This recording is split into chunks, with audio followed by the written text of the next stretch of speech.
is Emily Howard, and I am a mortgage advisor with the Howard team at Fairway, located in Federal Way, Washington. MLS number is 163339.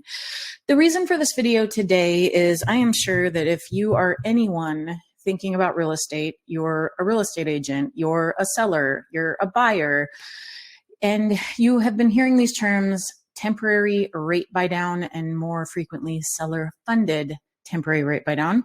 I would like to dive deep into this so that you fully understand what this product is and why we have it. So the other thing, today is Sunday, June 16th. So any pricing scenarios that I show you are based on end of market for June 14th, 2024. So seller-funded temporary rate buy-downs. Why are they beneficial to sellers and buyers? As everybody knows, right now we are in a high interest rate environment. So what does a seller do if their home isn't moving? I want to show you the difference between cutting the price by $20,000 or offering a seller concession of $20,000 and how it benefits the buyer. What are most buyers worried about right now? They're worried about their monthly payment. And anyone who buys right now is most likely going to refinance their loan when rates come down. So I'm going to show you, I actually just did this scenario for one of my past clients who is now going to sell her home and retire and relocate out of state, out of Washington state. She is going to list her home for $950,000, and she would like to offer a seller funded rate buy down out the gate because she would like to get more buyer attention. Okay, so the first scenario that I'm going to show you is a VA zero down scenario where the buyer is offering list price, which is $950,000, and the seller is offering $22,222 for a 2-1 temporary rate buy down. What you're looking at right now is a temporary buy down subsidy calculator. And this scenario is a veteran who is paying the first time funding fee. And that is why this loan amount is higher than the purchase price. So this is a 30-year fixed VA loan product. We chose to do a 2-1 temporary rate buy down. Now remember, there are 1-1, 2-1, and 3-2-1. For this scenario, I am going to show you a 2-1. Our market rate end of day, Friday, June 14th, 2024, we're at 6.625 at 6.953 APR on this VA 30-year fixed loan. So the temporary rate buy down subsidy is predicated on the loan amount and the interest rate. So you're going to notice that on these different scenarios, you are going to have a different amount that the seller is going to give for the subsidy. In this scenario, the seller would need to give $22,222. And what that does is it gets them an interest rate of 4.625 for the first 12 months, 5.625 for the second 12 months. And then in year 3, it reverts to that qualifying rate that the borrower locked on, which is 6.65 if they were to lock today.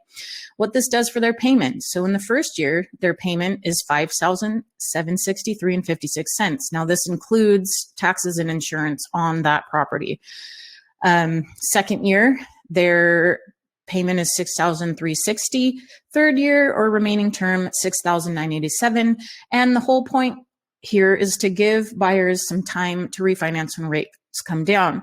Now that's a savings of $1,225 for the first 12 months. Now that's per month, and $627 for the second 12 months. If you take these two numbers, like if you took $1,224.40 times 12, and then you added it to $627.42 times 12, you would get $22,222 because 12 months, that's 24 months of reduced payments.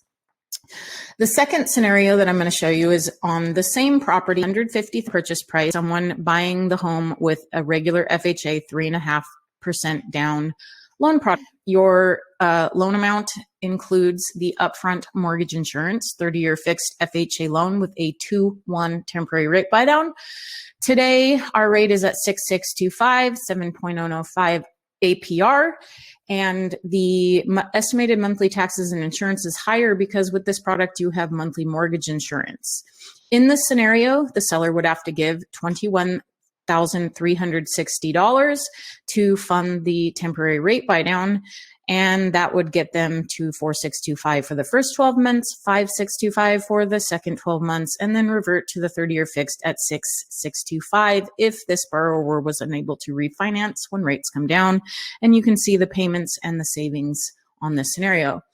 Next scenario, and I'm going to go quicker here because you're starting to get the idea. This is a conventional 5% down scenario. Loan amount $902,500. Rate today, 699, 7.120 APR. Estimated monthly taxes and insurance. So this one does have monthly private mortgage insurance, $909.60. Seller needs to give $21,026. Here are the payments and the savings on that scenario. Next scenario, conventional 10% down, same property, $950,000 purchase price, loan amount $855 with 10% down, 2-1 buy down. 699 rate today with 7.122 APR, getting them for the first year 4.99, then 599 in the second year, reverting to 699 in year 3. And the seller on this one gives $19,919. And you'll notice as this loan amount goes down, so does the subsidy amount. Next scenario is same house, $950K purchase price, $760 loan amount, that's 20% down. Rate is 699, 7.103 APR, and the seller gives $17,706. Another thing that I would like to point out about the temporary rate buy down products is if you're a buyer and you received seller concessions and you're considering doing a permanent rate buy down as opposed to a temporary rate buy down, I'm going to show you why you might be missing out. Say you get through this first year at 499 and then you get into the second year. So you have 24 whole months of reduced mortgage payments, but say you refinance before that full 24 months is up. Any remaining balance of this subsidy stays with you, the buyer, with the temporary rate buy downs. This money is held in an escrow account, and when you refinance, any remaining balance is applied to the new loan in the form of a reduced loan amount. As with the permanent rate buy downs, you would lose that money if you refinanced. One last part of this is, as a seller, you need to be aware that there is a certain amount that you can give in seller concessions based on the different loan types and down payments. Your real estate agent and mortgage advisor should advise you on this, and you won't have to worry about it. But just in case, here's so you know, if you're a seller getting a conventional 10% or less down payment, you can give up to 3% in concessions. If you got an offer conventional 10% or more down, you can give up to 6% in concessions. That means 6% of the purchase price.